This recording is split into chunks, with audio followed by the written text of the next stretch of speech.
So hello viewers, a warm welcome to part 8 of core Java series. If you haven't watched previous videos, just watch the previous videos. There will be a link to topic by topic, and as a pre-context I am already saying that I am not going through the topic. I am just giving the brief introduction of the topics, and you can take it as a quick revision, and you can say it is a mind map for you. So in the part 8 we will see about multi-threading and another topic, that is synchronization. So in this first we will see about multi-threading. So multi-threading is nothing but we will have we will have more threads which will be executed one at a time. So as a definition, so at first I will say about thread, because you will get a more knowledge about it. Thread is nothing but a simple definition, a piece of code that is that executes independently. So I repeat, independently, because whenever we see some functions, they are dependent on the previous functions. Or you can take addition of two numbers. Whenever it has no parameters, it should wait, or it is dependent on the user input only. And here a thread is nothing but a piece of code. It will execute independently, so it don't depend on anyone. When it comes to multi-threading, it is the execution of more than one thread. Execution of more than one thread at a time. That means in in the same time all threads will be executed parallelly, but it will have some break. So we will see some examples about multi-threading, and we have two ways to create a thread.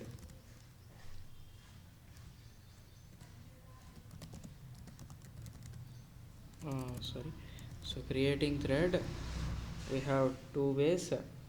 At first we should extend the thread class.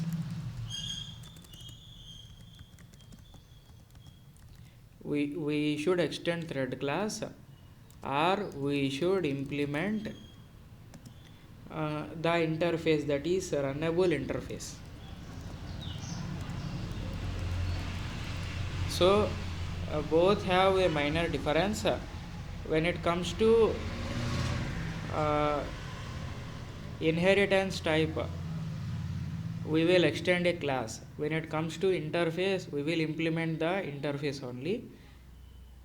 We should extend the thread class, or we should implement the runnable interface. So it is about creating thread, and after that, so I will write in another line, because it will be good. So creating thread, so we have these methods, and after that, when it comes to thread, it will have some methods. So thread methods, at first we have start. After start we have run, we have sleep, we have suspend, we have resume. Yes, resuming the thread, and we have finally destroy. So these are the thread methods we have, and we have some like when it comes to start run, the thread will be started, that means the thread is born. After that, whenever it is ready, we will run the thread. After that, whenever we want to suspend a thread, or we want to stop the thread, we will suspend it, After that we will sleep the thread. There is a method that is sleep. After that, whenever after it is suspending, we will resume the thread. After sleeping suspending, we will resume the thread. After that we have destroy, that is the thread will be uh, totally destroyed. So we have wait method, notify. Wait is nothing but we have uh, this will come in synchronization, these two, wait and notify. Wait means we are suspending the thread and saying it like to, and we are ordering like you should wait, and after waiting, and after some time we will notify the thread. So this will be a major part. Wait and notify will have major part in synchronization. So after that we have thread states. Thread states is nothing but we have four simple states. In these four simple states we will have these methods coming into play. So thread states are nothing but born, ready, and we have running, and finally dead. So just I am relating these methods. Born nothing but start. After that ready. When the thread is ready, we will run it. After that running. In this running, we will get all these methods. While running, while the thread is running, we can sleep the thread, we can suspend the thread, we can resume a thread. We can use the methods like you should wait the thread, and we will notify the thread. And after in the dead state, it is totally destroying the thread. That's it about the thread states. And after multi-threading we have synchronization. So as in the word itself contains like we will sync the all the methods or all the threads. We will execute the multiple methods or multiple threads balancedly in one what you can say in one execution order, in one meaningful execution order. That is about synchronization. So as a definition we can say it is a mechanism. So we'll write it, a mechanism that allows to access the shared resources, and it will access the shared resources only one thread at a time.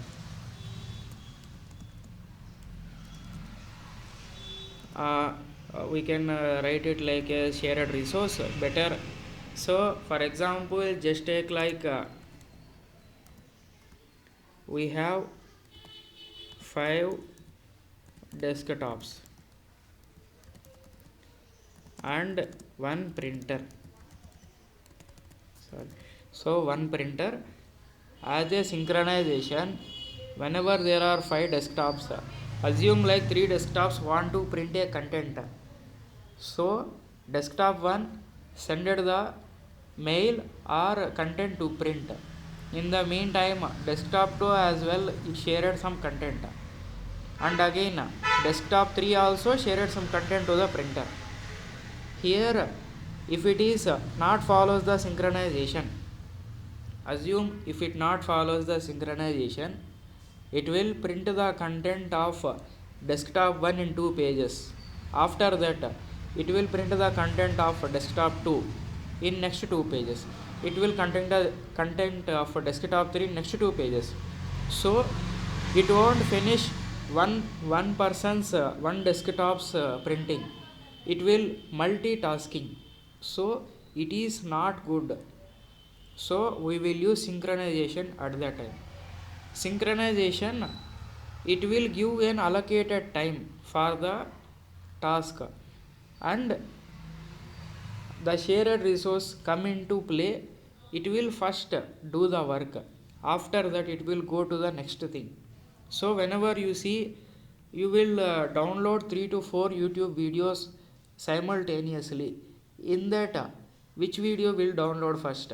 The first video which you have uh, introduced in the downloads list, it will finish the task only. It won't like you can say, we can allow it we can allow multiple downloads, but when it comes to multiple downloads, it will finish the least MB or least sized file. But in synchronization we can't relate to it. It will download first come first serve service. Like desktop 1 content will be printed, then desktop 2, then desktop 3. In this synchronization, we can synchronize the code. We can synchronize the code by two methods.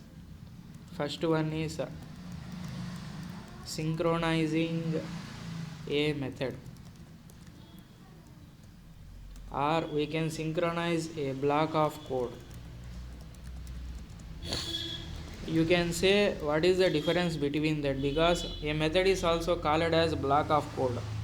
Here synchronizing a method means you will add a keyword before the method signature. That means whenever a method is declared, you will add a keyword synchronize. But a block of code means in this particular method you will have the main logical block. You will just add synchronize and keep the blocks within the code. So the main example of synchronizing the code is bank deposit and withdraw. So this is an example of synchronization. Whenever there is a bank, we will have deposit and withdraw. Assume like a person came and he want to withdraw 20,000, but after that the bank says like you should wait some time because there are no deposits till the morning. So what they will do, they will pass or suspend the person. That means it is not like I am just taking an example of the thread only. They will suspend the person or they will wait the person for some time.